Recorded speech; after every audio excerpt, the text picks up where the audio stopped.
Welcome back to Prudence Coaching Spoken English class. Hello students, this is our first class for Spoken English. Here we are going to launch a new sessions for Spoken English. Yes students, in today's live, speaking in English is very much compulsory. So if we can speak in English fluently, then others will be impressed from our authentic personality. So let's start our today's content. But here we also provide ICSE, CBSE and WBSE solutions. So if you want unique solutions, so you must have to join and subscribe our channel. So let's start today's content. This is first ever on YouTube students. You should know trilingual explanation. Yes students, here we will discuss both in Bengali and English and in Hindi as well. So আজকে আমরা এখানে প্রতিদিনের জীবনে ব্যবহৃত 10টি বাক্য আলোচনা করব, যেগুলি জানলে তোমাদের ইংরেজিতে কথা বলা একেবারে সহজ হয়ে যাবে। সাবলীলভাবে ইংরেজিতে কথা বলতে অবশ্যই তোমাদের এই 10টি বাক্য জানতে হবে। এটি আমাদের Hindi Bengali to English translation part 1। So अंग्रेज़ी बोलने के लिए ये 10 वाक्य आपको जानने पड़ेंगे। सो चलिए स्टार्ट करते हैं हमारा आज का पहला session for spoken English. So here is our first sentence. দয়া করে আপনার মনোযোগ দিন। In Bengali. ইন হিন্দি কৃপয়া আপ ধ্যান दीजिए। in English it will be may I have your kind attention please, or we can also write please pay attention. yes students, we write both these two sentences for this। আমরা দুটো সেন্টেন্সই এখানে লিখতে পারবো, যে কোনো একটা হয় প্রথম নাহলে সেকেন্ড। हम ये दो सेंटेंस लिख सकते हैं ये एक ट्रांसलेशन के लिए। सो चलिए अब चलते हैं नेक्स्ट क्वेश्चन पे। नेक्स्ट सेंटेंस, সব দোষ তোমার, আপনার কাছে আপনার তাদের কাছে ক্ষমা চাইতে হবে। सो ये बंगाली है और हिंदी में ये होगा ये सब तुम्हारी गलती है, आपको उनसे क्षमा मांगनी चाहिए। So in English it will be it's all your fault. So this is first sentence. Next sentence is you should ask for their forgiveness. So here forgiveness means क्षमा and should is used for any kinds of certain things, যেমন কোনো কিছু উচিত और कोई चीज़ जो आपको करनी चाहिए उस वजह में हम शुड का यूज़ करते हैं। यह फॉल्ट का मतलब है गलती और दोष। नेक्स्ट सेंटेंस थर्ड, सब তোমার, ये सब आपका है। So it's all yours. Here it's means it is. এখানে ইটস মানে ইট ইজ, এটাকে শর্ট ফর্মে আমরা লিখি इट इज़। सो इट्स का मतलब है it is. So it's all yours. You should be careful about the spelling. ये जो स्पेलिंग है इसके बारे में आपको ध्यान देना चाहिए, क्योंकि यह YOURS ये एक तरफ का পজিশন होता है। ইয়োর্স এখানে একটা পজেশন ডিনোট করে। কোনো কিছু কারোর যখন নিজের হয় একেবারে নিজের, তখন আমরা ইউজ করি ইয়োর্স বা মাইন, এগুলো পজেসিভ प्रोनाउन হিসেবে यूज़ হয়ে থাকে। ये लोग हम इस शब्द को पॉजिटिव प्रोनाउन के रूप में यूज़ करते हैं इधर। ठीक है, तो आपको समझ आ चुका होगा इट्स ऑल योर्स मतलब कि ये सब आपका है और सब তোমার। নাম্বার 4, আপনি কি আমাকে কথা বলতে অনুমতি দেবেন? So it's a kind of permission, মানে এখানে আমরা কোনো রকমের একটা পারমিশন নেব। অনুমতি মানে পারমিশন। সো এই ক্ষেত্রে আমরা উইল একটা মডেল হিসেবে ইউজ করতে পারো। हम यहाँ पर एक अनुमति मांग रहे हैं। सो इसके लिए हम विल जो एक मॉडल के रूप में यह हम यूज़ कर चुके हैं। ठीक है, so will you please allow me to speak. Here allow मतलब ये अनुमति और ये अनुमति होता है। ठीक है, सो हम लोग हिंदी इंग्लिश और बेंगली तीनों लैंग्वेज में ही एक्सप्लेन कर रहे हैं। सो যদি তোমাদের কোনো প্রবলেম হয় কমেন্ট বক্সে তোমরা জানাবে, we will definitely help you. Number 5, সে আজ রাতে একটি মিষ্টি স্বপ্ন দেখেছিল।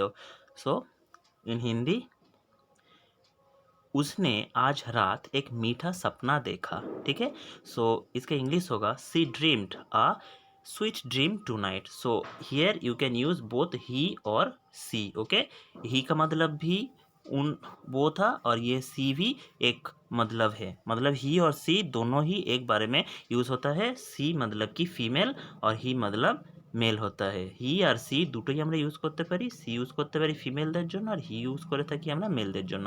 So she dreamed a sweet dream tonight. So এখানে ड्रीम কেন ইউজ করলাম, কারণ দেখেছিল, पास्ट टेंस। यहाँ पर हमने ड्रीम्ड लिखा क्योंकि ये देखा, ये पास्ट टेंस का एक कॉज है। सो इसलिए हमने लिखा ड्रीम्ड।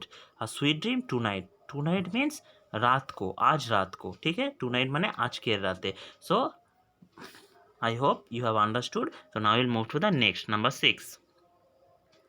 তুমি সত্য কথা বললে আমি তোমাকে ক্ষমা করে দেব। अगर आप मुझे सच बताएंगे तो मैं आपको माफ़ कर दूंगा। ओके, इधर क्षमा या माफ़ मतलब फॉरगिव होता है इंग्लिश में, ठीक है। सो क्षमा बा माफ़ इंग्लिश से फॉरगिव है। I will forgive you if you tell me the truth.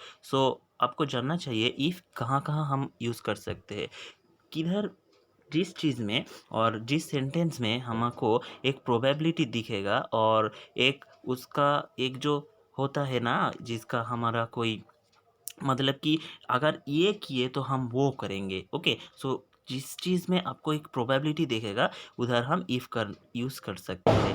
मतलब कि যেখানে তোমাদের একটা সম্ভাবনা দেখা যাবে, ইফ যদি তুমি এটা করো তাহলে তোমাকে এটা করব। সো এভাবে তোমরা ইফ ইউজ করতে পারো। আই উইল ফরগিভ ইউ, আমি তোমাকে ক্ষমা করে দেব, if you tell me the truth, যদি তুমি আমাকে সত্যি কথা বলো। अगर आप मुझे सच बताते हैं तो मैं आपको माफ़ कर दूंगा। सो इस तरह आप यूज़ कर सकते हैं। नेक्स्ट नंबर 7, আপনি কি চান, আমি তোমার জন্য মরতে পারি না।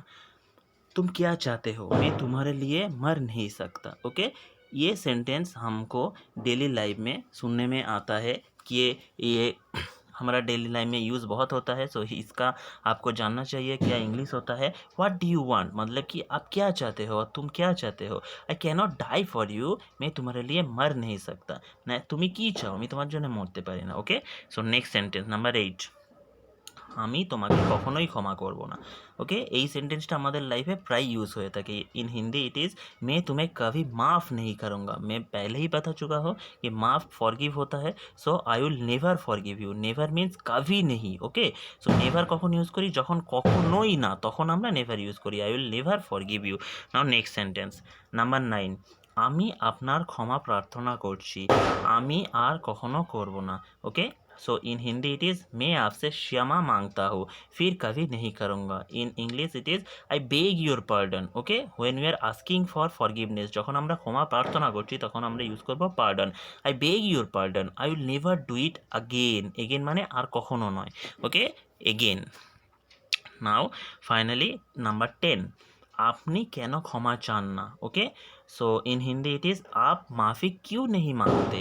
इन English it is why don't you apologise. Okay, apologise जो स्पेलिंग है इसका 2 स्पेलिंग हो सकते हैं, दोनों ही करेक्ट है, ठीक है। एपोलोजाइज দুটো স্পেলিং হতে পারে, দুটোই কারেক্ট হবে। वाई डोंट यू एपोलोजाइज, सो এটা একটা इंटरोगेटिव सेंटेंस। ये एक इंटरोगेटिव सेंटेंस है। इंटरोगेटिव मतलब कि जिधर हम कोई कुछ पूछ रहा है, ठीक है, कोई किसी से क्वेश्चन पूछ रहा है तो वो इंटरोगेटिव सेंटेंस कहलाता है। सो इस इंटरोगेटिव सेंटेंस में जो फार्स्ट वर्ड यूज हुआ है वो হোয়াই है। এই इंटरोगेटिव সেন্টেন্সের প্রথম যে ওয়ার্ডটা সেটা হলো হোয়াই। হোয়াই এক WH ওয়ার্ড है। ওকে, হোয়াই হলো একটা WH ওয়ার্ড।